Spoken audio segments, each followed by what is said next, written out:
पदान्तिकं वन्देऽहं श्रीगुरु श्रीयुतापदकमलं श्रीगुरु वैष्णवांश श्रीरूपं साग्रजातं सगणरघुनाथान्वितं तं सजीवं साद्वैतं सवधूतं परिजनसहितं कृष्णचैतन्यदेवं श्रीराधाकृष्णपादां सगणललितां श्रीविशाखान्वितां च हे कृष्णा करुणा सिन्धु दीनबन्धु जगत्पते गोपेश गोपिका कान्ता राधाकान्त नमस्तुते भक्तकाञ्चन गौराङ्गी श्रीराधे वृन्दावनेश्वरी ऋषभानुसुते देवी प्रणमामि हरिप्रिये वाञ्छकल्पतरुभ्यश्च कृपा सिन्धुभ्येव च पतितानां पावनेभ्यो वैष्णवेभ्यो नमो नमः।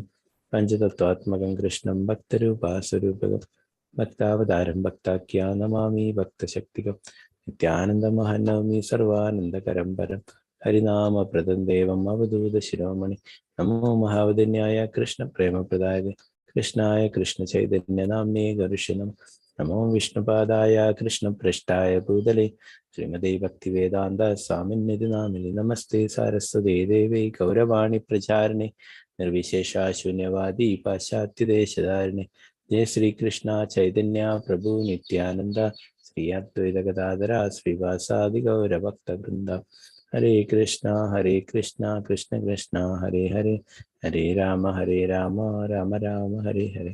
गुरुवे गौरचंद्राय राधिकाय तदालय कृष्णाय कृष्ण भक्ताय तद्भक्ताय नमो नमः। श्री प्रभुपाद की जय। गुरु महाराज की जयंती। गुरु प्रमानंदे हरे हरि। ഹരേ കൃഷ്ണ. ശ്രീമദ് ഭാഗവത ക്ലാസ്സിലേക്ക് എല്ലാവർക്കും സ്വാഗതം. ഇന്ന് അധ്യായം 3 ശ്ലോകം 37. ഓം നമോ ഭഗവതേ വാസുദേവായ. ഓം നമോ ഭഗവതേ വാസുദേവായ. ഓം നമോ ഭഗവതേ വാസുദേവായ. ന ചാസ്യ കശ്ചിന്ന പുണേന ധാതു രവൈതി ജന്തു കുമനീഷൗതിഃ നാമാനി രൂപാണി മനോവചോഭിഃ സന്തുന്നതോ നടചര്യമവിവാജ്ഞ. ന ചാസ്യ കശ്ചിന്ന പുണേന ധാതു രവൈതി ജന്തു കുമനീഷൗതിഃ നാമാനി രൂപാണി മനോവചോഭിഃ സന്തുന്നതോ നടചര്യാവി വാഞ്ചാ. ന ചാസ്യ കശ്ചിന്ന പുണേന ധാതു രവൈതി ജന്തു കുമനീഷൗതി നാമാനി രൂപാണി മനോവചോഭിഃ സന്തുന്നതോ നടചര്യാം വിവാഞ്ചഃ. എല്ലാവർക്കും 2 പ്രാവശ്യം ചൊല്ലാം. കുറച്ച് നീളത്തിലുള്ള ശ്ലോകമാണല്ലേ.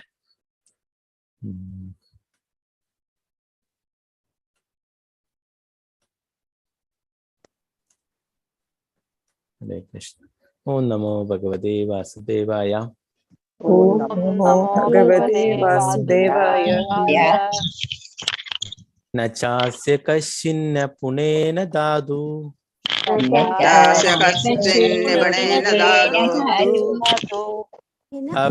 രവൈതി ജന്തു കുമനീഷ ഊദിഃ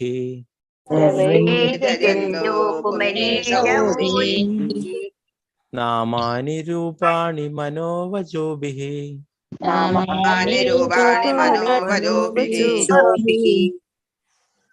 സന്തുന്നതോ നടചര്യാവി വാഞ്ചാ.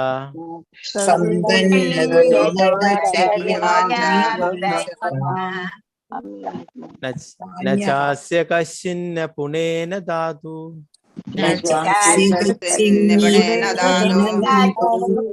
രവൈതി ജന്തു കുമനീഷൗദിഃ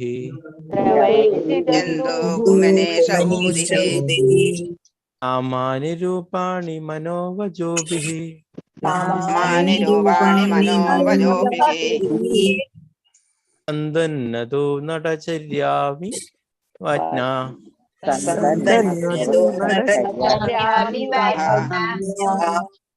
ഹരേ കൃഷ്ണ.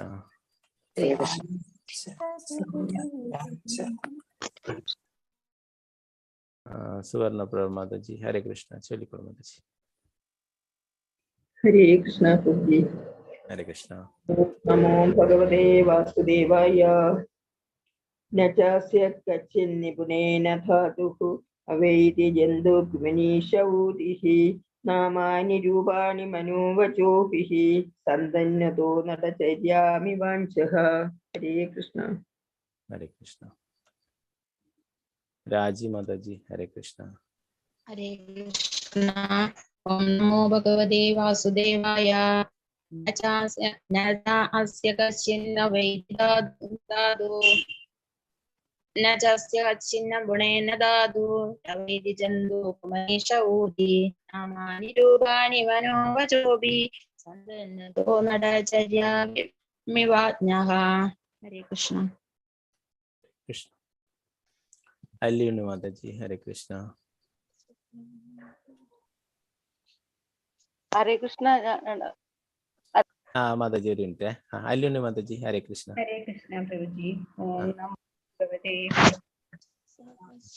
ന ചാസ്യ കശ്ചിൻ നിപുണേന ധാതു തവൈതി ജന്തുകുമനീഷ ഊതി നാമാനി രൂപാണി മനോവചോഭി സന്തന്വതോ നടചര്യാമിവാജ്ഞ.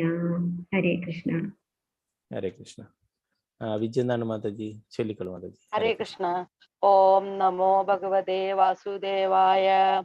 ന ചാസ്യ കഞ്ചിൻ നിപുണേന ധാതു പ്രേവതി ജന്തുകുമനീഷ ഊതി നാമാനി രൂപാണി മനോവചോഭി സന്തന്നതോ നടചര്യാമിവാജ്ഞ.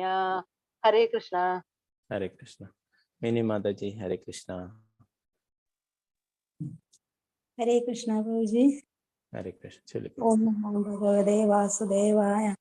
ന ചാസ് കശ്ചിൻ നിപുണേന ധാതോ രവൈതി ജന്തുകുമനീഷ ഓതി നാമാനി രൂപാണി മനോവചോഭി സന്തന്നതോ നടചര്യാമിവാജ്ഞ. ഹരേ കൃഷ്ണ. ഹരേ കൃഷ്ണ. ശ്രീജ മാതാജി ഹരേ കൃഷ്ണ. ഹരേ കൃഷ്ണ പ്രഭുജി. ഓം നമോ ഭഗവതേ വാസുദേവായ. ന ചാസ്യ കശ്ചിൻ നിപുണേന ധാതു രവൈതി ജന്തുകുമനീഷ ഊതിഃ നാമാനി രൂപാണി മനോവചോഭിഃ സമ്പന്നതോ നടചര്യാമിവാഞ്ഛഃ. ഹരേ കൃഷ്ണ. ഹരേ കൃഷ്ണ.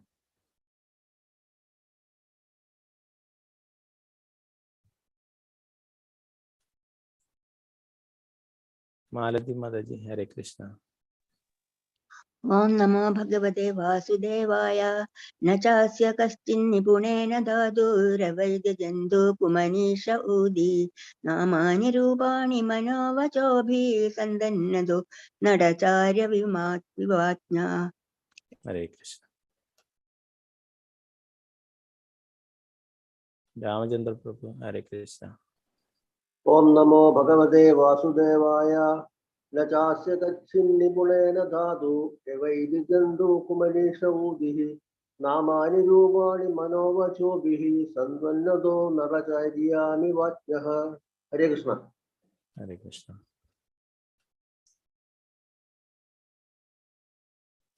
മല്ലിക മാതാജി ഹരേ കൃഷ്ണ. ഹരേ കൃഷ്ണ പ്രഭുജി. ഹരേ ഓം കൃഷ്ണ. നമോ ഭഗവതേ വാസുദേവായ. ന ചാസ്യ കശ്ചിൻ നിപുണേന ധാതു രവൈതി ജന്തുകുമനീഷ ഊതി നാമാനി രൂപാണി മനോവചോഭി സന്തന്യതോ നടചര്യാമിവാജ്ഞ. ഹരേ കൃഷ്ണ. ഹരേ കൃഷ്ണ. ശാരദ മാതാജി ഹരേ കൃഷ്ണ. ശാരദജി നമ്പൂതിരി മാതാജി ഹരേ കൃഷ്ണ പ്രഭുജി.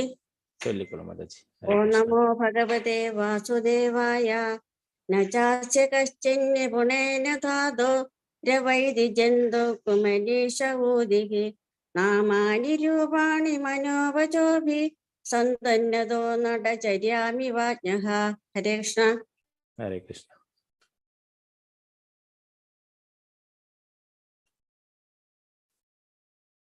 പിന്നെ അടുത്തൊരു ശ്ലോകം കൂടിയുണ്ട്. മറ്റുള്ളവർക്ക് അടുത്ത ശ്ലോകം ചൊല്ലാം, അല്ലെങ്കിൽ ക്ലാസ് കുറെ നീണ്ടുപോകും. അപ്പൊ അടുത്ത ശ്ലോകം നിങ്ങൾക്കൊക്കെ ചൊല്ലാം. ആരും കൈ താഴ്ത്തണ്ട, നിങ്ങൾക്ക് അടുത്ത ശ്ലോകം ചൊല്ലാം. ഹരേ കൃഷ്ണ.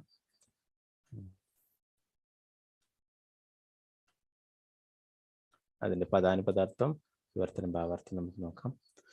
ന ഇല്ല, ച അസ്യ അദ്ദേഹത്തിന്, കശ്ചിത് ഏതൊരുവൻ, നിപുണേന നിപുണതയാൽ, ധാതു സൃഷ്ടികർത്താവിന്റെ, അവൈതി അറിയാൻ കഴിയുന്നു, ജന്തു ജീവാത്മാക്കൾ, കുമനീഷ അല്പജ്ഞാനത്താൽ, ഊതി ഭഗവത് പ്രവർത്തനങ്ങൾ, നാംനി അദ്ദേഹത്തിന്റെ നാമങ്ങൾ, രൂപാണി അദ്ദേഹത്തിന്റെ രൂപങ്ങൾ, മനഃ വചൗപി മാനസിക പ്രകൽപ്പനങ്ങളിലൂടെ അഥവാ പ്രഭാഷണങ്ങളിലൂടെ, സന്തുനത പ്രദർശിപ്പിക്കുന്നു, നടചര്യം നാടകീയ പ്രവർത്തനങ്ങൾ, ഇവ പോലെ, അജ്ഞഃ മൂഢന്മാർ.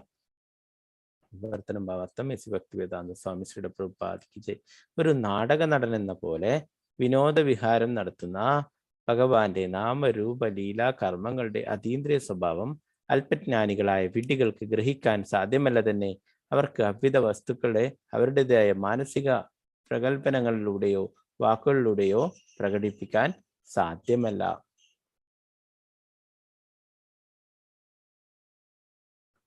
ഭാവാർത്ഥം ശ്രീ പ്രഭുപാദിക്ക് ജയ്.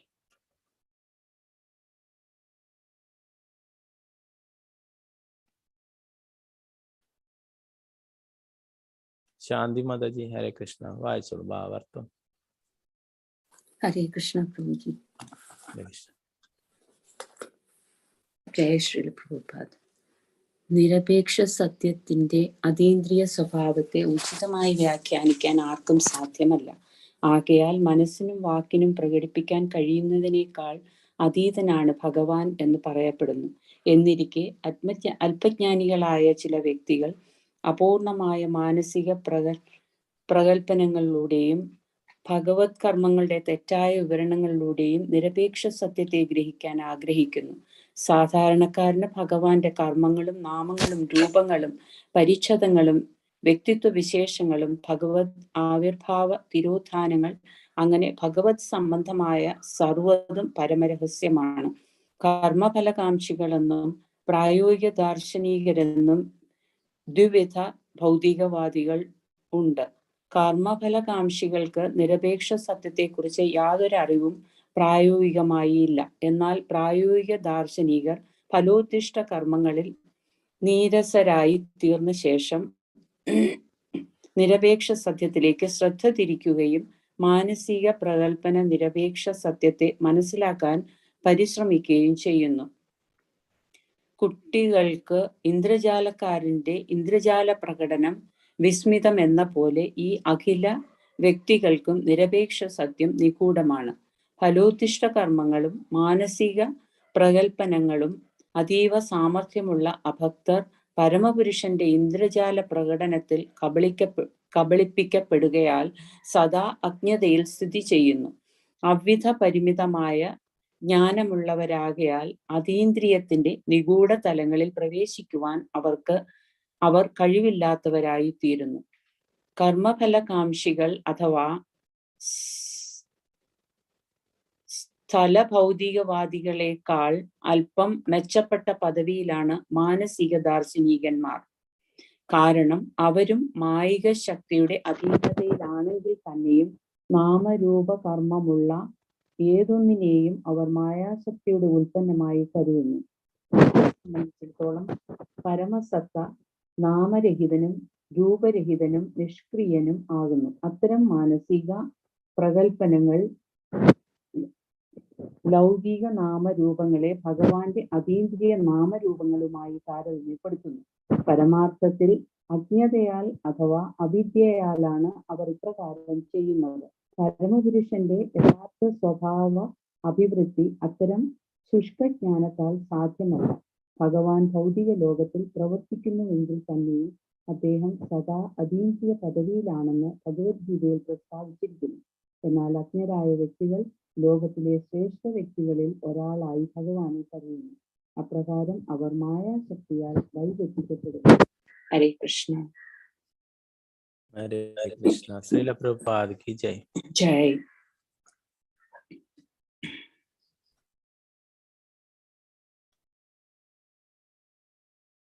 നമുക്ക് അടുത്തൊരു ശ്ലോകം കൂടി നോക്കിയിട്ട് ഇതിലേക്ക് തന്നെ തിരിച്ചു വരാം.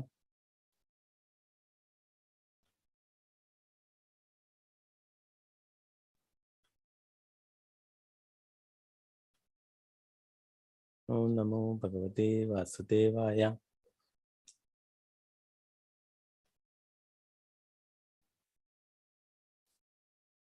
സവേദധാതുഃ പദവീം പരസ്യ ദുരന്തവീരസ്യ രഥാങ്കപാണേ यो मायया संततयानुवृत्त्या भजेत तल्पादसरोजगन्धं स वेददातुं पदवीं परस्य दुरन्दवीरस्य रताङ्गपाणिः यो मायया संततयानुवृत्त्या भजेत तल्पादसरोजगन्धं स वेददातुः पदवीं परस्य दुरन्दवीरस्य रताङ्गपाणेः यो मायया संततयानुवृत्त्या भजेत തൽപാദസരോജഗന്ധം. നേരത്തെ ചൊല്ലാം, ബാക്കിയുള്ളവർക്കൊക്കെ ചൊല്ലാം ഈ ശ്ലോകം. ഭാരതി അമ്മ മാതാജി. ഹരേ കൃഷ്ണ. ദുരന്തവീര്യസ്യ രഥാംഗവാണേ യോ മായയാ സതതം ദേവാനുവൃത്യ ഭജേത തൽപാദ സരോ. ശക്തിപ്പോയോ? കാണുന്നില്ല, അവിടെ നോക്കി വായിക്കട്ടെ ഒന്നും കൂടി. വായിച്ചോളൂ മാതാജി. ഹരേ കൃഷ്ണ. സവേദദാതു പദവിം പരസ്യ ദുരന്തവീര്യസ്യ രഥാംഗവാണേ യോ മായയാ സതതം ദേവാനുവൃത്യ ഭജേത തൽപാദ സരോജഗന്ധം. ഹരേ കൃഷ്ണ. ഹരേ കൃഷ്ണ. ബിനി മാതാജി. ഹരേ കൃഷ്ണ. ഹരേ കൃഷ്ണ. ഓം നമോ ഭഗവതേ വാസുദേവായ. സവേദദാതു പദവിം പരസ്യ ദുരന്തവീര്യസ്യ രഥാംഗപാണേഹ യോ മായയാ സന്തതയാനുവൃത്യ ഭജേത തൽപാദ സരോജഗന്ധം. ഹരേ കൃഷ്ണ. ഹരേ കൃഷ്ണ.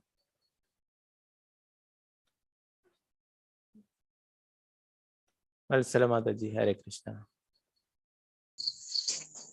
ഹരേ കൃഷ്ണ പ്രഭുജി. ഓം നമോ ഭഗവതേ വാസുദേവായ. സവേദദാതും പദവിം പരസ്യ ദുരന്തവീര്യസ്യ രഥാംഗപാണി യോ മായയാ തദയാനുവൃത്യ ഭജേത തൽപാദ സരോജഗന്ധം. ഹരേ കൃഷ്ണ പ്രഭുജി.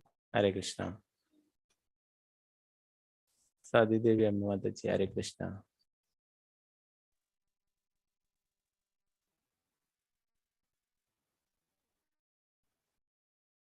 ഹരേ കൃഷ്ണ മാതാജി.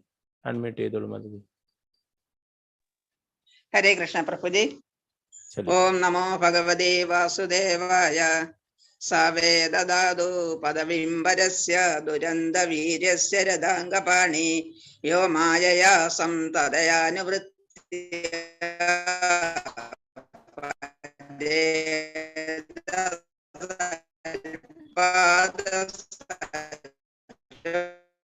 ജഗന്ധം.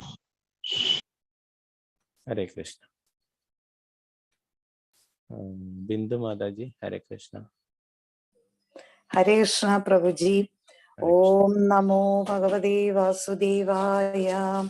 സവേദദാതും പദവീം പരസ്യ ദുരന്തവീര്യസ്യ രഥാംഗപാണേ യോ മായയാ സന്തതയാനുവൃത്യ ഭജതി തൽപാദ സരോജഗന്ധം. ഹരേ കൃഷ്ണ പ്രഭുജി. ഹരേ കൃഷ്ണ. ശാന്തി മാതാജി. ഹരേ കൃഷ്ണ. ഹരേ കൃഷ്ണ പ്രഭുജി. ഹരേ കൃഷ്ണ. സവേദദാതു പദവിം പരസ്യ ദുരന്തവീര്യസ്യ രഥാംഗപാണേ യോ മായയാ തതയാനുവൃത്യ ഭജേത തൽപാദ സരോജഗന്ധം. ഹരേ കൃഷ്ണ. ഹരേ കൃഷ്ണ. സിന്ധു മാതാജി. ഹരേ കൃഷ്ണ.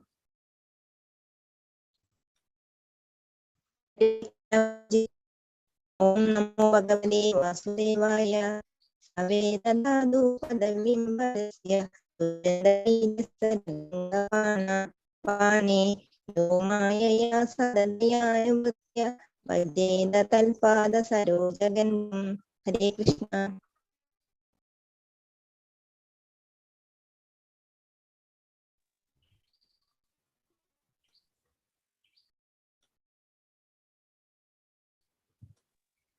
ഹരേ കൃഷ്ണ പ്രഭു.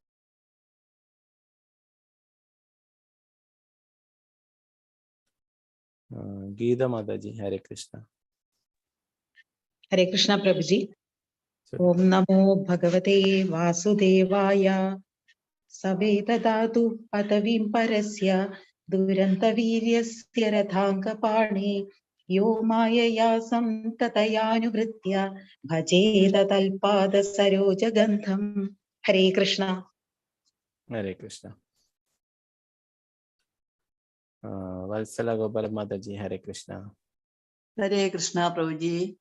ओम नमो भगवते वासुदेवाय.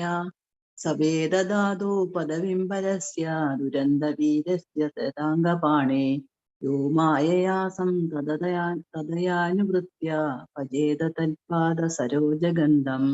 हरे कृष्ण. हरे कृष्ण.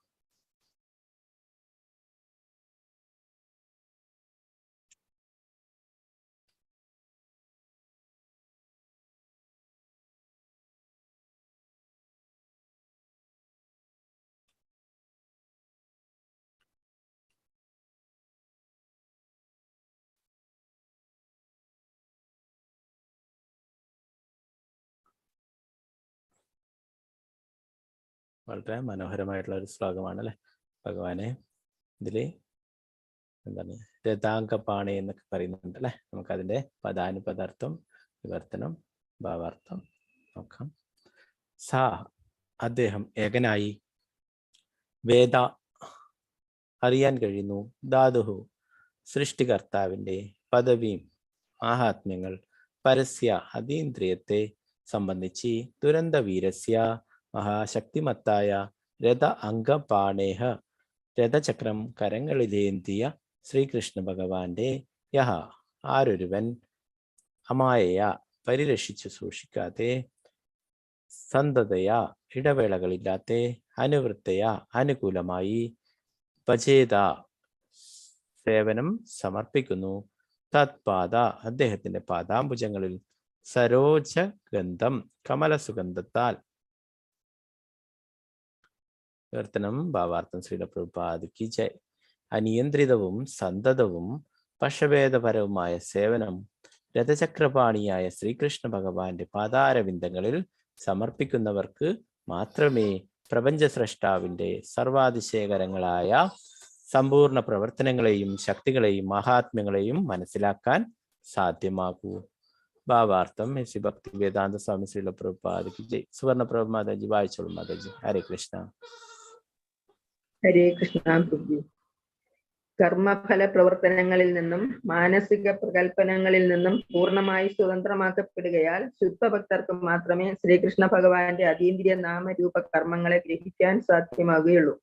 നിഷ്കളങ്കമായ ഭഗവത് സേവനത്തിലൂടെ ശുദ്ധഭക്തന്മാർക്ക് സ്വലാഭാർത്ഥം യാതൊന്നും തന്നെ ആർജിക്കേണ്ടതായിട്ടില്ല. യാതൊരു ആത്മസംവരണവുമില്ലാതെ സ്വതസ്ഫൂർത്തമായ അവിത്ത സേവനം അവർ ഭഗവാന് സമർപ്പിക്കുന്നു. ഭഗവത് സൃഷ്ടിയിലുള്ള ഏവരും പ്രത്യക്ഷവും പരോക്ഷവുമായ സേവനം ഭഗവാന് സമർപ്പിക്കുന്നു. ഈ ഭഗവത് നിയമത്തിന് അപവാദമായി ആരും തന്നെയില്ല. പരോക്ഷമായി ഭഗവാന് സേവനം സമർപ്പിക്കുന്നവർ ഭഗവാന്റെ മായാപ്രതിനിധിയുടെ സമ്മർദ്ദത്താൽ ഭഗവാനെ പ്രതികൂലമായി സേവിക്കുന്നു. എന്നാൽ പ്രത്യക്ഷമായി ഭഗവാന് സേവനം സമർപ്പിക്കുന്നവർ ഭഗവാന്റെ സ്നേഹസമ്പന്ന പ്രതിനിധിയുടെ മാർഗനിർദ്ദേശത്താൽ അനുകൂലമായി ഭഗവാനെ സേവിക്കുന്നു. അവിധ പക്ഷഭേദ സേവകർ ഭഗവത് ഭക്തന്മാരാകുന്നു. മാത്രവുമല്ല, ഭഗവത് പ്രസാദത്താൽ ഭഗവാന്റെ അഹൈതുകമായ കാരുണ്യത്താൽ അവർക്ക് അതീന്ദ്രിതയുടെ അതിനിഗൂഢ തലങ്ങളിൽ പ്രവേശിക്കാൻ കഴിയുന്നു. എന്നാൽ മാനസിക വിവക്ഷകന്മാർ എക്കാലത്തും അന്ധകാരത്തിൽ സ്ഥിതി ചെയ്യുന്നു. ഭഗവത്ഗീതയിൽ പ്രസ്താവിച്ചിരിക്കുന്നത് പോലെ അന്ധപ്രചോദിതമായ അഭിനിവേശത്താൽ ശുദ്ധഭക്തന്മാർ സദാ ഭഗവാന്റെ പ്രേമയുദ്ധ സേവനത്തിൽ നിരതരാകയാൽ ഭഗവാൻ സ്വയം അവരെ ആത്മസാക്ഷാത്കാര പാതയിലേക്ക് നയിക്കുന്നു. ഭഗവത്ധാമത്തിലേക്ക് പ്രവേശിക്കുന്നതിനുള്ള രഹസ്യമാണിത്. സത്കർമ്മങ്ങളും പ്രകൽപ്പനങ്ങളും ഭഗവത്ധാമത്തിലേക്ക് പ്രവേശിക്കുന്നതിനുള്ള യോഗ്യതകളല്ല. ഹരേ കൃഷ്ണ. ഹരേ കൃഷ്ണ. ശ്രീല പ്രഭുപാദ് കി ജയ്.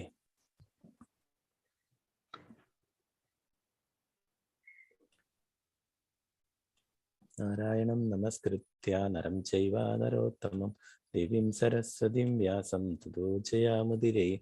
നഷ്ടപ്രായേഷു ഭദ്രേഷു നിത്യം ഭാഗവത സേവയ ഭഗവതേരുത്തമ ശ്ലോകേ ഭക്തിർഭവതി നൈഷ്ഠിക് മുഖം കരോതി വാചാലം പങ്കും ലംഘയതേ ഗിരിം യത്കൃപാതമഹം വന്ദേ ശ്രീഗുരുദീനധാരിണം പരമാനന്ദമാധവം ശ്രീചൈതന്യീശ്വരം.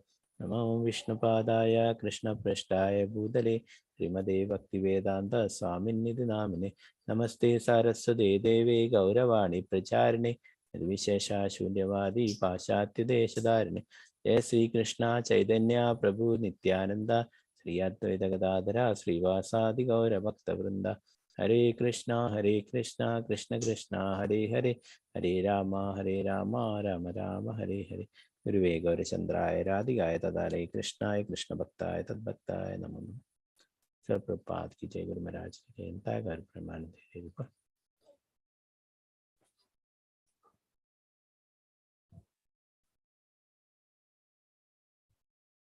जय कृष्ण.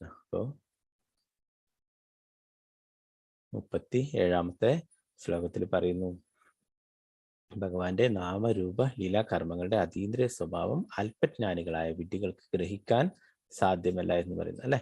അവർക്ക് അവിധ വസ്തുക്കളെ അവരുടേതായ മാനസിക പ്രകല്പനങ്ങളിലൂടെയോ വാക്കുകളിലൂടെയോ പ്രകടിപ്പിക്കാൻ സാധ്യമല്ല. അപ്പോൾ ഭഗവാനെ സംബന്ധിക്കുന്നതൊക്കെ അതീന്ദ്രിയമാണെന്ന് നമ്മൾ പഠിച്ചു അല്ലെ. ഭഗവാന്റെ ലീലകളും അവതാരങ്ങളും ഒക്കെ അതീന്ദ്രിയമാണ് അല്ലെ. അതിനെ നമ്മുടെ ഭൗതികമായിട്ടുള്ള ജ്ഞാനം വെച്ചിട്ടോ ഭൗതികമായിട്ടുള്ള ഇന്ദ്രിയങ്ങൾ വെച്ചിട്ടോ ഒന്നും നമുക്ക് മനസ്സിലാക്കാൻ സാധ്യമല്ല അല്ലെ. നമ്മൾ തന്നെ പഠിച്ചിട്ടുണ്ടായിരുന്നു. അതാ ശ്രീകൃഷ്ണ നാമാദീനാഭവേത് ഗ്രാഹ്യം ഇന്ദ്രിയ സേവേൻ മുഖേഹി ജിഹ്വാദി സ്വയമേവ സ്ഫുരത്തി അല്ലെ. നമ്മുടെ ഭൗതികമായിട്ടുള്ള ഇന്ദ്രിയങ്ങൾ വെച്ചിട്ട് അല്ലെ, എന്താണ് നമ്മുടെ ഇന്ദ്രിയങ്ങള് അപൂർണമാണ് അല്ലെ. അത് വെച്ചിട്ട് നമുക്ക് ഇവിടെയുള്ള കാര്യങ്ങൾ തന്നെ നമുക്ക് പൂർണ്ണമായിട്ട് ഗ്രഹിക്കാൻ മനസ്സിലാക്കാൻ സാധിക്കുന്നില്ല അല്ലെ. പിന്നെ എങ്ങനെയാണ് ആ സച്ചിദാനന്ദമയനായിട്ടുള്ള ഭഗവാനെ നമുക്ക് മനസ്സിലാക്കാൻ നമ്മുടെ ആ അപൂർണമായിട്ടുള്ള ഇന്ദ്രിയങ്ങൾ കൊണ്ട് സാധിക്കും അല്ലെ. അപ്പൊ നമ്മുടെ ആ അപൂർണമായിട്ടുള്ള ഇന്ദ്രിയങ്ങൾ കൊണ്ടോ പിന്നെ എന്താണ് നമ്മുടെ ഭൗതികമായിട്ടുള്ള ജ്ഞാനം കൊണ്ടോ നമുക്കറിയാം. ശാസ്ത്രജ്ഞന്മാരൊക്കെ പല ഗ്രഹങ്ങളിലുള്ള കാര്യങ്ങളും മറ്റുള്ളതൊക്കെ അവർക്ക് അറിയാം അല്ലെ. അതൊക്കെ അവർക്ക് ഭൗതികമായിട്ടുള്ള ജ്ഞാനങ്ങളൊക്കെ ഉണ്ട് അല്ലെ. എന്നാൽ അവർക്ക് യഥാർത്ഥമായിട്ട് ആരാണ്, അവരൊക്കെ ആത്മാവാണ് അല്ലെ, ഭഗവാന്റെ അംശമാണ്, ഭഗവാൻ ആരാണ്, ഇതിനെക്കുറിച്ചൊന്നും അവർക്ക് യാതൊരു ധാരണയുമില്ല അല്ലെ. അപ്പൊ അവർക്ക് മറ്റുള്ള ഭൗതികമായിട്ടുള്ള ജ്ഞാനം കൂടുതലുണ്ട് അല്ലെ. അപ്പൊ ആ ഭൗതികമായിട്ടുള്ള ജ്ഞാനം വെച്ചിട്ട് നമുക്ക് ഭഗവാനെ മനസ്സിലാക്കാൻ സാധിക്കില്ല. അഭൗതികമായിട്ടുള്ള നമ്മുടെ ഇന്ദ്രിയങ്ങൾ കൊണ്ടും ഭഗവാനെ മനസ്സിലാക്കാനായിട്ട് സാധിക്കില്ല അല്ലെ. പിന്നെ എങ്ങനെയാണ് ഭഗവത്ഗീതയിൽ നമ്മൾ പഠിച്ചല്ലേ, ഭക്തിയാമാം അഭിജാനാതി, ഭക്തിയുടെ സേവനത്തിലൂടെ മാത്രമേ നമുക്ക് ഭഗവാനെ കുറിച്ച് മനസ്സിലാക്കാൻ സാധിക്കുള്ളൂ അല്ലെ. അപ്പൊ ഈ എന്താ പറയുന്നത്, ഭഗവാന്റെ ആ ഭക്തിയുടെ സേവനം അല്ലെ, അത് എവിടെ നിന്ന് തുടങ്ങാനാണ് പറയുന്നത്, ജിഹ്വ, നാവിൽ നിന്ന് തുടങ്ങണം എന്ന് പറയുന്നത് അല്ലെ. അത് ശ്രീകൃഷ്ണനാമാതി നാഭവേത് ഗ്രാഹ്യമേന്ദ്രിയ സേവേൻ മുഖേഹി ജിഹ്വാദി സ്വയമേവ സ്ഫുരത്തി അല്ലെ. ആ ഭക്തി സേവനങ്ങള് നമ്മുടെ നാവിൽ നിന്ന് തുടങ്ങണമെന്നല്ലേ. നാവിൽ നിന്ന് എങ്ങനെയാണ് ഭഗവാന്റെ തിരുനാമം ജപിക്കുക അല്ലെ, ഭഗവത് പ്രസാദം കഴിക്കുക നമ്മൾ അല്ലെ. അതൊക്കെ നമ്മളെ ശുദ്ധീകരിക്കും. ഭഗവത് പ്രസാദവും ഭഗവാന്റെ തിരുനാമവും ഇതൊക്കെ അതീന്ദ്രിയമായിട്ടുള്ളതാണ് അല്ലെ. അപ്പൊ അത് നമ്മളെ ശുദ്ധീകരിക്കുന്നു അല്ലെ. അങ്ങനെ ഭക്തിയിൽ കൂടി മാത്രമേ അല്ലെ. ഭക്തി എന്ന് പറയുമ്പോൾ നമുക്ക് കൃഷ്ണാബോധത്തിൽ വരുന്നതിന്റെ മുന്നേ ഭക്തി എന്ന് പറഞ്ഞു കഴിഞ്ഞാൽ നമ്മൾ മനസ്സിലാക്കിയിട്ടുള്ള എന്താണ്, നമ്മളൊക്കെ കുറെ ആൾക്കാർ അതിലും കൂടുതലായിട്ട് മനസ്സിലാക്കിയ ആൾക്കാരുണ്ടാവും. അപ്പൊ ഞാനൊക്കെ കൃഷ്ണാബോധത്തിൽ വരുന്നിടക്ക് മനസ്സിലാക്കിയിട്ടുള്ളതെന്ന് വെച്ചാൽ നമ്മൾ അമ്പലങ്ങളിലൊക്കെ പോയിട്ട് നമ്മുടെ കുറെ വിഷമങ്ങളും നമ്മുടെ ആഗ്രഹങ്ങളും അതൊക്കെ ഭഗവാനോട് പറയും അല്ലെ. അത് നമ്മൾ പഠിച്ച ഭഗവത്ഗീതയിൽ അല്ലെ, ചതുർവിധ ഭജന്തേമാം ജനാ സുഹൃതിനാർജന അല്ലെ. സുഹൃതികളെ 4 കൂട്ടർ അതിൽ പെട്ട തരത്തിലായിരുന്നു ഞാനൊക്കെ. ആദ്യം കൃഷ്ണാബോധത്തിൽ വരുന്നതിലൊക്കെ ഭഗവാനെ സംബന്ധിച്ചത് എന്താണ്, നമ്മുടെ ഓരോ ദുഃഖങ്ങൾ പറയാനായിട്ട് അല്ലെ, പിന്നെ നമ്മുടെ ആഗ്രഹങ്ങൾ, പണം അതൊക്കെ ചോദിക്കാനായിട്ട് അല്ലെ, പിന്നെ ജിജ്ഞാസുക്കളായിട്ട് ജ്ഞാനികളായിട്ട് അങ്ങനെയൊക്കെയാണ് പോകുന്നത് അല്ലെ. അപ്പോ അവര് സുഹൃതികളാണെന്ന് ഭഗവാൻ പറയുന്നുണ്ട് അല്ലെ. അപ്പോ അങ്ങനെ ഭക്തി എന്ന് പറയുന്നത് നമുക്ക് ആദ്യം എന്താണ്, നമ്മള് ആ ചന്ദനമൊക്കെ തൊട്ട് അമ്പലത്തിൽ പോയിട്ട് ഇങ്ങനെയൊക്കെ നമ്മൾ പ്രാർത്ഥിക്കുക, ഇതൊക്കെയാണ് ഭക്തി എന്ന് നമ്മൾ മനസ്സിലാക്കി അല്ലെ. കൃഷ്ണാബോധത്തിൽ വന്നതിന് ശേഷം ശ്രീലപ്രഭുപാദരാണ് നമുക്ക് പറഞ്ഞു തന്നിട്ടുള്ളത് അല്ലെ. ഭക്തി എന്നത് ഭക്തിയുടെ സേവനം എന്നാണ് അല്ലെ. ഡിവോഷൻ എന്നത് ഡിവോഷണൽ സർവീസ് ആണ് എന്നത് പ്രഭുപാദരാണ് നമുക്ക് വ്യക്തമായിട്ട് വിശദമായിട്ട് പറഞ്ഞു തന്നിട്ടുണ്ട് അല്ലെ. ഭക്തിയുടെ സേവനം അല്ലെ. അങ്ങനെയുള്ള ആ ഭക്തിയുടെ സേവനത്തിലൂടെ മാത്രമേ നമുക്ക് ഭഗവാന്റെ ലീല, നാമം, രൂപം, ഗുണം ഇവയൊക്കെ മനസ്സിലാക്കാനായിട്ട് സാധിക്കുകയുള്ളൂ അല്ലെ. നവവിധമായിട്ടുള്ള ഭക്തി പറയുന്ന അല്ലെ, ശ്രവണം, കീർത്തനം, സ്മരണം, പാദസേവനം, അർച്ചനം, വന്ദനം, ദാസ്യം, സാഖ്യം, ആത്മനിവേദനം അല്ലെ. 9 തരത്തിലുള്ള ഭക്തിയുത സേവനങ്ങളുണ്ട് അല്ലെ. അപ്പൊ അത് 9 ചെയ്തിട്ടുള്ളത് ആരാണ്? ആ അംബരീഷ് മഹാരാജാവ് അല്ലെ. അങ്ങനെ നമുക്ക് ഇങ്ങനെയുള്ള ഈ ഭക്തിയുത സേവനത്തിലൂടെ ഭഗവാനെ മനസ്സിലാക്കാനായിട്ട് സാധിക്കും അല്ലെ. എന്താണ്? ഒന്നാമതായിട്ട് ശ്രവണം അല്ലെ, ഭഗവാനെ കുറിച്ച് കേൾക്കുക അല്ലെ. പിന്നെയോ കീർത്തനം, ഭഗവാന്റെ നാമം ജപിക്കുക, ഭഗവാന്റെ കീർത്തനങ്ങളൊക്കെ ചെയ്യുക അല്ലെ. പിന്നെ ഭഗവാനെ കുറിച്ച് ഓർക്കുക അല്ലെ. നമ്മൾ ഭഗവാന്റെ തിരുനാമം ജപിക്കുമ്പോൾ തന്നെ അത് 3 കാര്യങ്ങൾ നമുക്ക് പൂർണ്ണമായിട്ട് ചെയ്യാൻ സാധിക്കും. എന്താണ്? നമ്മൾ ഉറക്കെ ജപിക്കുമ്പോൾ ശ്രവണവുമായി കീർത്തനവുമായി അല്ലെ. നമ്മൾ ഹരേ കൃഷ്ണ കൃഷ്ണ കൃഷ്ണ ഹരേ ഹരേ, ഹരേ രാമ രാമ രാമ ഹരേ ഹരേ എന്ന് ഉച്ചത്തിൽ ജപിച്ചിട്ട് ആ മന്ത്രം നമ്മൾ കേൾക്കുകയാണെങ്കിൽ എന്തായി? ശ്രവണവുമായി കീർത്തനവുമായി അല്ലെ. പിന്നെ ഭഗവാനെ കുറിച്ച് ഓർക്കുക അല്ലെ. ഭഗവാന്റെ വിഗ്രഹത്തിന്റെ മുന്നിലോ ഫോട്ടോയുടെ മുന്നിലൊക്കെ ഇരുന്നിട്ട് ജപിക്കുക. നമുക്ക് നേരം ഭഗവാനെ കുറിച്ച് സ്മരിക്കാനും ഓർക്കാനും സാധിക്കും അല്ലെ. ഇത് നമുക്ക് തുളസിയൊക്കെ പരിക്രമം ചെയ്യാം, ക്ഷേത്രങ്ങൾ പരിക്രമം ചെയ്യാം, അങ്ങനെ പാദസേവനം, അങ്ങനെ എല്ലാ ഭക്തിയുത സേവനങ്ങളും നമുക്ക് പടിപടിയായിട്ട് ചെയ്യാനായിട്ട് സാധിക്കും അല്ലെ. അല്ല, ഭക്തി എന്ന് പറഞ്ഞു കഴിഞ്ഞാൽ അത് നമ്മളെ പലരോടും പറയുമ്പോൾ എന്താണ്, ഭഗവത്ഗീത നമ്മൾ വിതരണം ചെയ്യാനും അതൊക്കെ ഇതിൻ്റെ ഒന്നും ആവശ്യമില്ല. ഭക്തി അത് നമ്മുടെ ഉള്ളിലുണ്ട് എന്ന് പറയും അല്ലെ. നമ്മുടെ ഉള്ളിൽ ഉള്ളതല്ല ഭക്തി അല്ലെ. നമ്മൾ ഭഗവാന് സേവനങ്ങൾ ചെയ്യണം, അതാണ് യഥാർത്ഥ ഭക്തി, ഭക്തിയുടെ സേവനങ്ങൾ അല്ലെ. അല്ലാതെ ഭക്തനാണ്, ഞാൻ വലിയ ഭക്തനാണെന്ന് പറഞ്ഞിട്ട് എന്താണ് ആ ഭക്തി സിദ്ധാന്ത സരസ്വതി പറയും, ഹരിദാസ് ഠാക്കൂറിനെ പോലെയൊക്കെ അനുകരിക്കാനായിട്ട് നമ്മൾ ഒരുത്തില് അടച്ചിട്ടിരുന്നിട്ട് നമ്മൾ നാമം ജപിക്കുക, അതല്ല അല്ലെ. നമ്മൾ മറ്റുള്ളവർക്കും കൃഷ്ണാബോധം പറഞ്ഞു കൊടുക്കുക, കൃഷ്ണാബോധം പ്രചരിപ്പിക്കുക, അതാണ് യഥാർത്ഥ ലക്ഷ്യം അല്ലെ. അതാണ് പ്രഭുപാദർ നമുക്ക് കാണിച്ചു തന്നിട്ടുള്ളത്. ഭക്തി എന്ന് പറഞ്ഞത് ഭക്തിയുടെ സേവനങ്ങളാണ് അല്ലെ. അപ്പോൾ അതാണ് ഭക്തന്മാർ ചെയ്യുന്നത് അല്ലെ. അതിലൂടെ അവർക്ക് ഭഗവാനെ കുറിച്ചുള്ള കാര്യങ്ങളൊക്കെ ഭഗവാൻ തന്നെ സ്വയം വെളിപ്പെടുത്തുന്നു അല്ലെ. നമ്മൾ ഭഗവത്ഗീത ക്ലാസ്സിലൊക്കെ പഠിച്ചു അല്ലെ. ഭഗവാനാണ് ആ ജ്ഞാനദീപം കൊണ്ട് നമുക്ക് ഭഗവാനെ കുറിച്ചുള്ള കാര്യങ്ങളൊക്കെ അല്ലെ, നമ്മുടെ ഹൃദയത്തിലുള്ള അജ്ഞാനങ്ങളൊക്കെ നീക്കിയിട്ട് ജ്ഞാനദീപം കൊണ്ട് ഭഗവാനെ കുറിച്ചുള്ള കാര്യങ്ങളൊക്കെ മനസ്സിലാക്കി തരുന്നത് അല്ലെ. എന്നാൽ ഭഗവാനെ വിശ്വാസമില്ലാത്തവർക്ക് ഇത് സാധ്യമല്ല അല്ലെ. അവര് ഒരിക്കലും ഭഗവാനിൽ പൂർണ്ണമായിട്ടും വിശ്വസിക്കുന്നില്ല അല്ലെ. അവരുടേതായിട്ടുള്ള ഊഹാപോഹങ്ങളൊക്കെ വെച്ചിട്ട്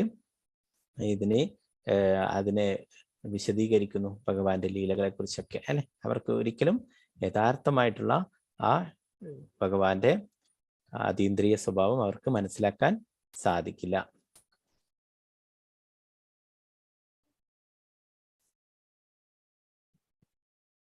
ഇപ്പൊ ഇവിടെ എന്താണ് ഇന്ദ്രജാലക്കാരനെ കുറിച്ച് പറയുന്നത് അല്ലെ. കുട്ടികൾ ഇന്ദ്രജാല പ്രകടനം വിസ്മിതം എന്ന പോലെ ഈ അഖില വ്യക്തികൾക്കും നിരപേക്ഷ സത്യം നിഗൂഢമാണ്. ഫലോദിഷ്ട കർമ്മങ്ങളും മാനസിക പ്രകല്പനങ്ങളും അതീവ സാമർഥ്യമുള്ള അഭക്തർ പരമപുരുഷന്റെ ഇന്ദ്രജാല പ്രകടനത്തിൽ കബളിപ്പിക്കപ്പെടുകയാൽ സദാ അജ്ഞതയിൽ സ്ഥിതി ചെയ്യുന്നു. അവിധം പരിമിതമായ ജ്ഞാനമുള്ളവരാകിയാൽ അതീന്ദ്രിയത്തിന്റെ നിഗൂഢ തലങ്ങളിൽ പ്രവേശിക്കാൻ അവർ കഴിവില്ലാത്തവരായി തീരുന്നു അല്ലെ. മായാജാലക്കാരെ കുട്ടികളെയൊക്കെ മായാജാലങ്ങൾ കാണിച്ച് അവരെ അത്ഭുതപ്പെടുത്തും അല്ലെ. എന്നാൽ മുതിർന്നവർക്കറിയാം ഇതൊക്കെ ഓരോരോ ട്രിക്ക് ചെയ്യുന്നതാണ് അല്ലെ. ഇതില് കാര്യമായിട്ടൊന്നുമില്ല, അത് നമ്മുടെ കണ്ണുകളെ കബളിപ്പിക്കുന്നതാണ് മായാജാലക്കാരൻ എന്ന് വിചാരിക്കും അല്ലെ. അപ്പൊ പ്രഭുപാദർ ഒരിക്കലും മായാജാലങ്ങൾ നടത്തുന്ന അയാളടുത്ത് പോയിട്ട് പ്രഭുപാദർ ചോദിക്കുന്നുണ്ടായി, ഓരോരോ കാര്യങ്ങള് അദ്ദേഹം അപ്രത്യക്ഷമാക്കുന്നുണ്ടായി. പ്രഭുപാദർ ചോദിച്ചു, ഞാനൊരു കാര്യം പറയാം, അത് നിനക്ക് അപ്രത്യക്ഷമാക്കാൻ സാധിക്കുമോ? അദ്ദേഹത്തോട് ചോദിച്ചു. പറഞ്ഞു, ജന്മ മൃത്യു ജരാവ്യാധി ഇതെനിക്ക് അപ്രത്യക്ഷമാക്കാൻ സാധിക്കും. അയാൾ ആദ്യമായിട്ട് കേൾക്കുന്ന മായാജാലക്കാരൻ എന്താണ് ഓരോരോ പക്ഷികളെയും ഓരോ പുഷ്പവും അതൊക്കെ അയാൾ അപ്രത്യക്ഷമാക്കി തിരിച്ചു കൊണ്ടുവരൊക്കെ ചെയ്യും അല്ലെ. ഇതൊരു പുതിയ കാര്യമാണ് പ്രഭുപാദർ പറഞ്ഞു. അദ്ദേഹം അത്ഭുതപ്പെട്ടു നിന്നു. അപ്പോൾ പ്രഭുപാദർ പറഞ്ഞു, ഇല്ല അല്ലെ, നിനക്ക് സാധിക്കില്ല അല്ലെ, ഞാൻ ചെയ്യും, എനിക്ക് സാധിക്കും എന്ന് പറയുന്നുണ്ട്. എന്താണ് പ്രഭുപാദരാണ് നമുക്ക് ഈ ഭഗവത്ഗീതയും ഭാഗവതവും മറ്റുള്ള എല്ലാ ഭഗവാനെ സംബന്ധിച്ച എല്ലാ ജ്ഞാനവും തന്നിട്ടുള്ളത് അല്ലെ. എന്തിനു വേണ്ടിയിട്ടാണ് ഇത് നമ്മൾ പഠിച്ചത് അല്ലെ. ജന്മകർമ്മജമേ ദിവ്യം ഏവം യോഗ്യത്തോ അദ്ദേഹം പുനർജന്മനൈതിമാമേതി സ്വർജന. ഭഗവാനെ കുറിച്ചുള്ള ഈ കാര്യങ്ങൾ നമ്മൾ ഭഗവാന്റെ അവതാരങ്ങൾ ലീലകളൊക്കെ മനസ്സിലാക്കിയാൽ ഭഗവാൻ തന്നെ പറയുന്നു, വീണ്ടും ഈ ഭൗതിക ലോകത്തിൽ പിറക്കേണ്ട, നിങ്ങൾ ഭഗവത് ധാമത്തിൽ എത്തിച്ചേരുന്നു അല്ലെ. അപ്പൊ അതാണ് നമുക്ക് പ്രഭുപാദർ തന്നിട്ടുള്ളത്. പ്രഭുപാദർ പറഞ്ഞു, എനിക്ക് സാധിക്കും അല്ലെ. പ്രഭുപാദർ അനേകം ശിഷ്യന്മാരെ ഉണ്ടാക്കി ലോകം മുഴുവനായിട്ട് കൃഷ്ണാബോധം പ്രചരിപ്പിച്ച അല്ലെ. എന്തിനു വേണ്ടിയിട്ടാണ്? ഈ ജന്മ മൃത്യു ജരാവ്യാധി ചക്രത്തിൽ നിന്നും നമ്മളെയൊക്കെ രക്ഷപ്പെടുത്താനായിട്ട്. പ്രഭുപാദർ പറഞ്ഞു, എനിക്കത് സാധിക്കുമെന്ന്. അപ്പോ ഈ മായാജാലക്കാരനെ പോലെ ഭഗവാനിൽ വിശ്വാസമില്ലാത്തവർക്ക്, അഭക്തർക്ക് ഇതിനെക്കുറിച്ചൊന്നും, ഭഗവാന്റെ അതീന്ദ്രിയമായിട്ടുള്ള സ്വഭാവത്തെക്കുറിച്ച് അവർക്കൊരിക്കലും മനസ്സിലാക്കാനായിട്ട് സാധിക്കില്ല. അവരവരുടേതായിട്ടുള്ള ഊഹാപോഹങ്ങൾ വെച്ചിട്ട് വിശദീകരിക്കുന്നു.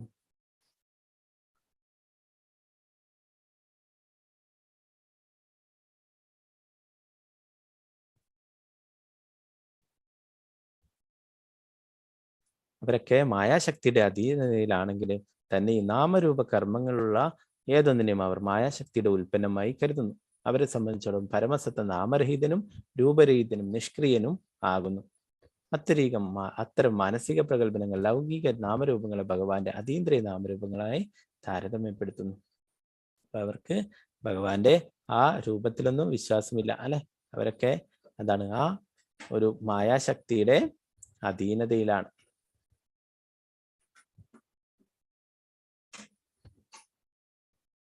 ഭഗവാൻ ഭൗതിക ലോകത്തിൽ പ്രവർത്തിക്കുന്നുവെങ്കിൽ തന്നെയും അദ്ദേഹം സദാ അതീന്ദ്രിയ പദവിയിലാണെന്ന് ഭഗവത്ഗീതയിൽ പ്രസ്താവിച്ചിരിക്കുന്നു. എന്നാൽ അജ്ഞരായ വ്യക്തികൾ ലോകത്തിലെ ശ്രേഷ്ഠ വ്യക്തികളിൽ ഒരാളായി ഭഗവാനെ കരുതുന്നു. അപ്രകാരം അവർ മായാശക്തിയാൽ വഴിതെറ്റിക്കപ്പെടുന്നു അല്ലെ.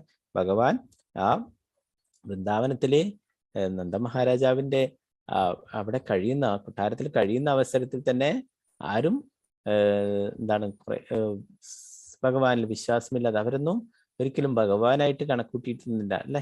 അവരുടെ കാലത്ത് ഭഗവാൻ ഉണ്ടായിരുന്നു, എന്നാലും അവര് ഭഗവാനിൽ വിശ്വസിച്ചിരുന്നില്ല അല്ലെ. ഇന്നും നമുക്ക് കാണാം അങ്ങനെ ഭഗവാനിൽ വിശ്വാസമില്ലാത്തവരെ നമുക്ക് ചുറ്റിലും അല്ലെ. അവര് പറയും ഭഗവാൻ അങ്ങനെ ഒന്നില്ല എന്നൊക്കെ പറയും അല്ലെ. അപ്പോ അവരുടെ എന്താണ്, അവർക്ക് എത്രയോ ജന്മങ്ങൾ ഇനിയും വേണം ഭഗവാനാണെന്ന് മനസ്സിലാക്കാം. നമ്മൾ ഭഗവത്ഗീതയിൽ പഠിച്ചാലേ ബഹുനാം ജന്മനാമന്തേ ജ്ഞാനവാൻമാൻ പ്രപത്യന്തേ വാസുദേവ സർവമിതി സമഹാത്മാ സുദുർലഭ. അനേക ജന്മങ്ങൾക്ക് ശേഷം മാത്രമേ ഒരാൾക്ക് ശ്രീകൃഷ്ണ ഭഗവാനാണ് പരമദിവ്യോത്തമ പുരുഷൻ എന്ന ആ സത്യം മനസ്സിലാവുകയുള്ളൂ അല്ലെ. അപ്പൊ ഇനിയും എത്രയോ ജന്മങ്ങള് അവർക്കൊക്കെ വേണം ഭഗവാനാണ് പരമദിവ്യോത്തമ പുരുഷൻ എന്നുള്ള ആ സത്യം മനസ്സിലാക്കാനായിട്ട്.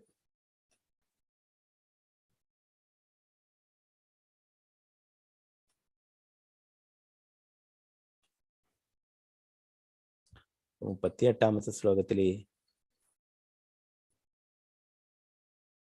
ഭഗവാന്റെ ഭക്തിയുത സേവനങ്ങൾ ചെയ്യേണ്ടതിനെ കുറിച്ച് തന്നെയാണ് പറയുന്നത് അല്ലെ.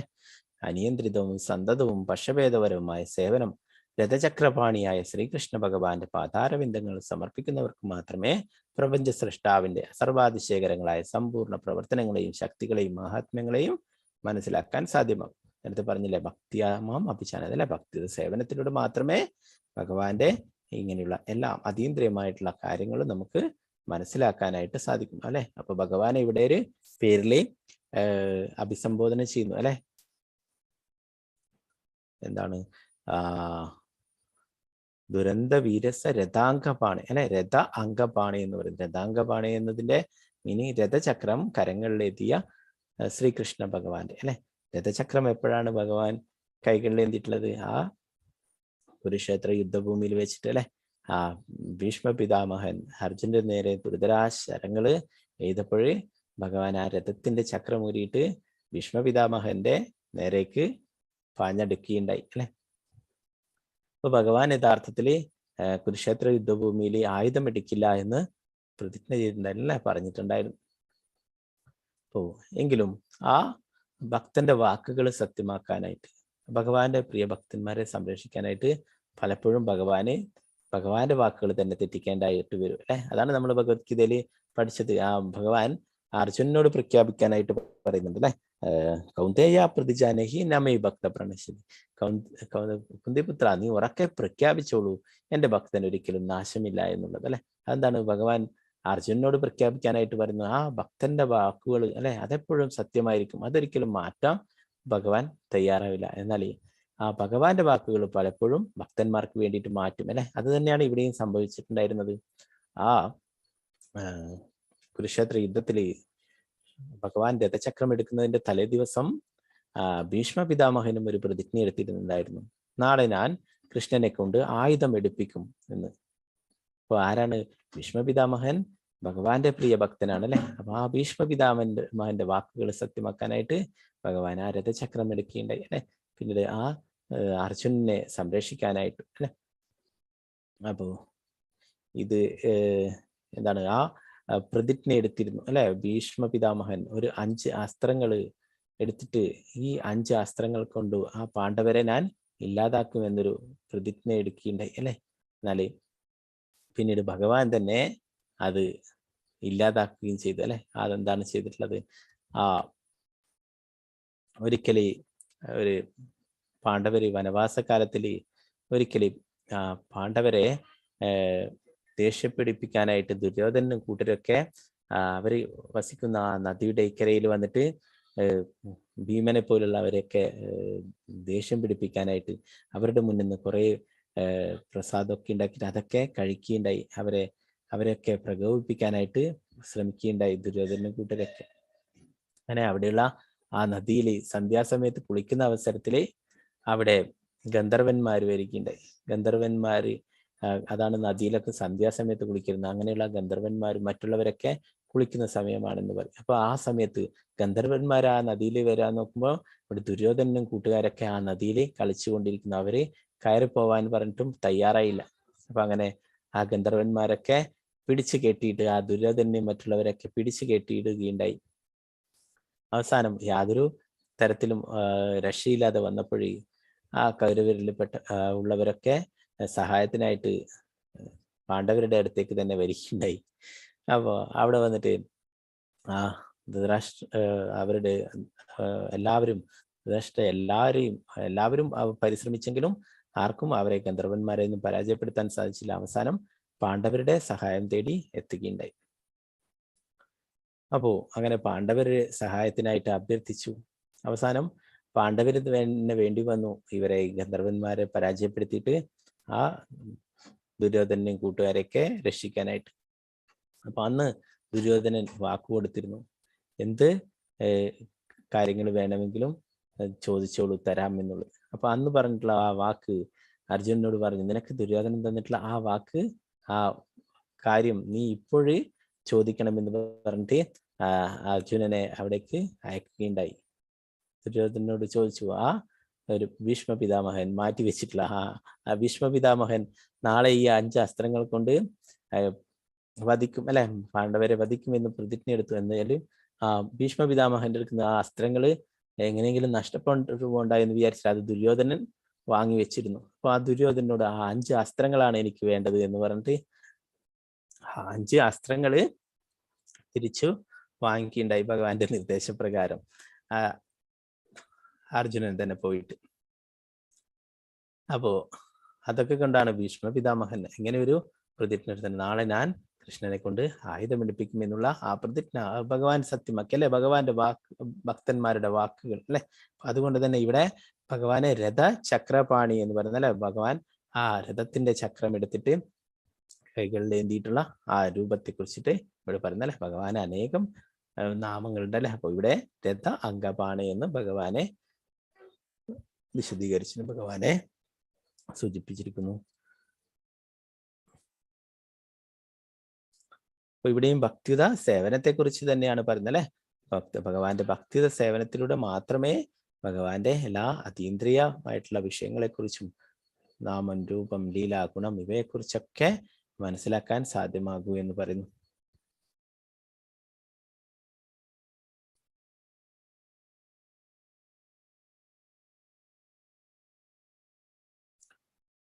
നിഷ്കളങ്കമായ ഭഗവത് സേവനയുടെ ശുദ്ധഭക്തന്മാർക്ക് സ്വലാഭാർത്ഥം യാതൊന്നും തന്നെ ആർജിക്കേണ്ടതായിട്ടില്ല. യാതൊരു ആത്മസംവരണവും ഇല്ലാതെ സ്വതസ്ഫൂർത്തമായ അവിത്ത സേവനം അവർ ഭഗവാനെ സമർപ്പിക്കുന്നു. ഭഗവത് സൃഷ്ടിയുള്ള ഏവരും പ്രത്യക്ഷവും പരോക്ഷവുമായ സേവനം ഭഗവാന് സമർപ്പിക്കുന്നു. ഈ ഭഗവത് നിയമത്തിന് അപവാദമായി ആരും തന്നെയില്ല. പരോക്ഷമായി ഭഗവാന് സേവനം സമർപ്പിക്കുന്നവർ ഭഗവാന്റെ മായാപ്രതീതിയുടെ സമ്മർദ്ദത്താൽ ഭഗവാനെ പ്രതികൂലമായി സേവിക്കുന്നു. എന്നാൽ പ്രത്യക്ഷമായി ഭഗവാന് സേവനം സമർപ്പിക്കുന്നവർ ഭഗവാന്റെ സ്നേഹസമ്പന്ന പ്രതിനിധിയുടെ മാർഗനിർദ്ദേശത്താൽ അനുകൂലമായി ഭഗവാനെ സേവിക്കുന്നു.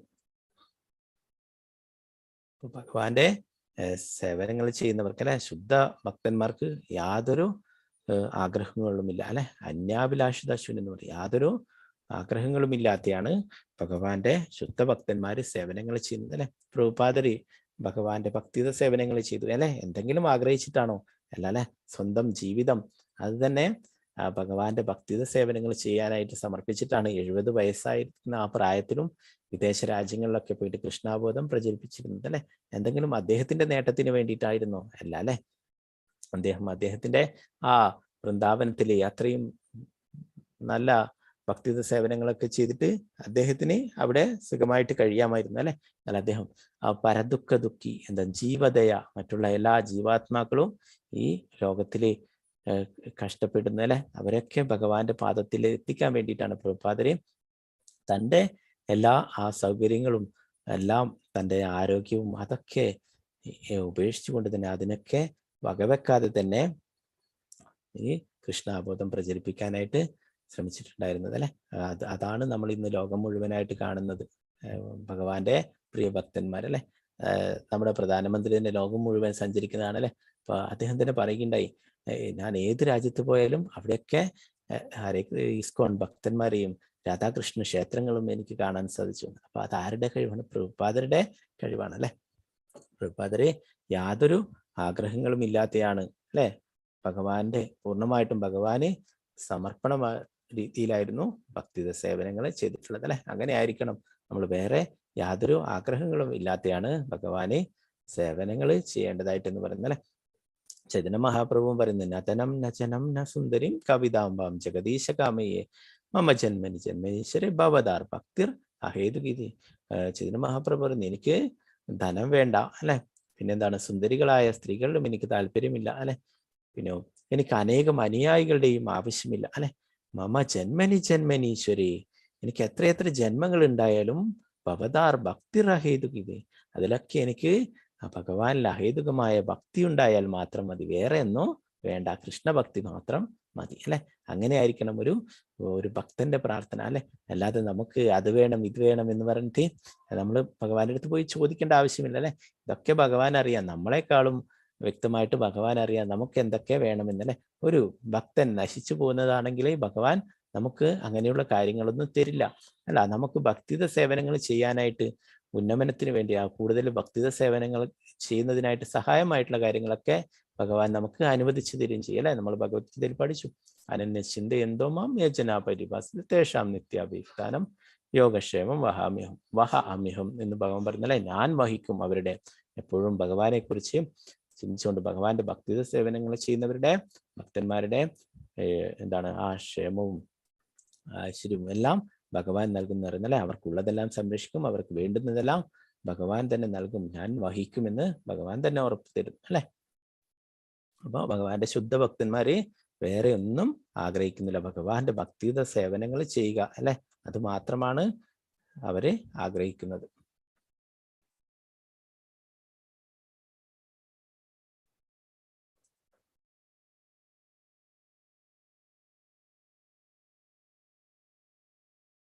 ഭഗവത് പ്രസാദത്താൽ ഭഗവാന്റെ അഹേതുകമായ കാരുണ്യത്താൽ അവർക്ക് അതീന്ദ്രിയതയുടെ അതിനിഗൂഢ തലങ്ങൾ പ്രവേശിക്കണം. എന്നാൽ മാനസിക വിവശന്മാർ എക്കാലത്തും അന്ധകാരത്തിൽ സ്ഥിതി ചെയ്യുന്നു.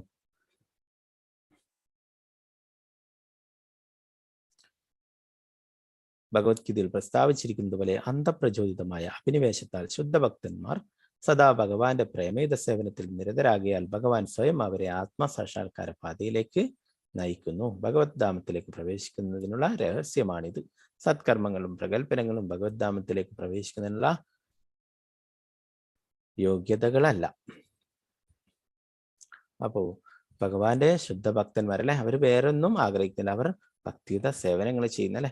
അതുകൊണ്ട് തന്നെ ഭഗവാനെ കുറിച്ചുള്ള എല്ലാ ഭഗവാന്റെ അതീന്ദ്രിയമായിട്ടുള്ള ലീലകളെ കുറിച്ചും മറ്റുമൊക്കെ മനസ്സിലാക്കാനായിട്ട് സാധിക്കുന്നു അല്ലെ. ഭഗവാന്റെ കാരുണ്യം കൊണ്ട് തന്നെ ഭക്തന്മാർക്ക് മനസ്സിലാക്കാനായിട്ട് സാധിക്കുന്നു. എന്നാൽ ഭഗവാനിൽ വിശ്വാസമില്ലാത്ത ഒരാൾക്ക് പൂർണ്ണമായിട്ടും അത് മനസ്സിലാക്കാൻ സാധിക്കില്ല അല്ലെ. അതൊക്കെ എന്താണ് നിഗൂഢമായിട്ടുള്ള അതിനിഗൂഢമായിട്ടുള്ള തലങ്ങൾ എന്ന് പറയുന്നത് അല്ലെ. ഭഗവാനെ സംബന്ധിച്ചുള്ളതൊക്കെ നമുക്ക് അറിയാം. ചൈതന്യ മഹാപ്രഭുവിന്റെ അവതാരം അല്ലെ, അത് ഗുപ്ത അവതാരം എന്ന് പറയാം അല്ലെ. സീക്രട്ട് ആയിട്ടുള്ള അവതാരമാണ്, രഹസ്യമായിട്ടുള്ള അവതാരമാണ് അല്ലെ.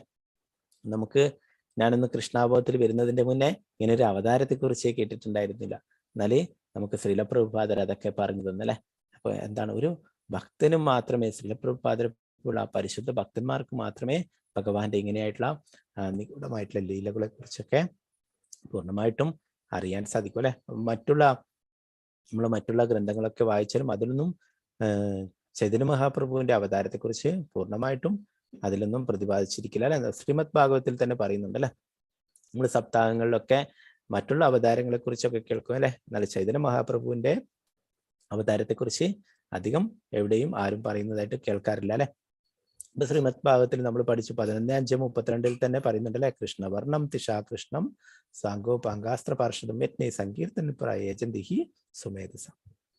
ഭഗവാൻ കൃഷ്ണവർണ്ണത്തിലല്ല അല്ലെ, സുവർണവർണ്ണത്തിൽ ഭഗവാൻ അവതരിക്കുന്നതിനെ കുറിച്ചിട്ട് നാമസങ്കീർത്തനം യജ്ഞം യുഗധർമ്മമായിട്ടുള്ള കലിയുഗത്തിൽ അവതരിക്കുന്നതിനെ കുറിച്ചിട്ട് ശ്രീമദ് ഭാഗവത്തിൽ പ്രതിപാദിച്ചിരിക്കുന്നു അല്ലെ.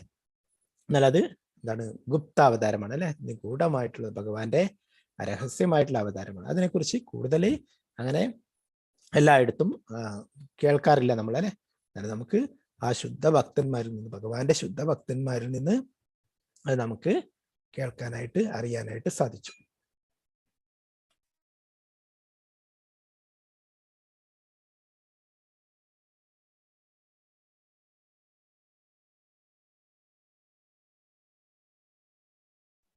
അപ്പൊ നമുക്ക് ഭക്തിയുത സേവനത്തിലൂടെ മാത്രമേ ഭഗവാനെ കുറിച്ചുള്ള കൂടുതൽ കാര്യങ്ങൾ മനസ്സിലാക്കാനും ഒക്കെ സാധിക്കുള്ളൂ എന്ന് പറയുന്നു അല്ലെ. അപ്പോൾ അങ്ങനെയുള്ള ഭക്തിയുത സേവനങ്ങൾ നമ്മൾ എപ്പോഴും ചെയ്യുക അല്ലെ. അവസാനം നമുക്ക് ഭഗവാന്റെ അടുത്തേക്ക് തിരിച്ചു പോകാൻ, ഭഗവത് ധാമത്തിൽ എത്തിച്ചേരാനും സാധിക്കും അല്ലെ. ഹരേ കൃഷ്ണ ഹരേ കൃഷ്ണ കൃഷ്ണ കൃഷ്ണ ഹരേ ഹരേ ഹരേ രാമ രാമ രാമ ഹരേ ഹരേ. ശ്രീ പ്രഭുപാദ് കി ജയ്.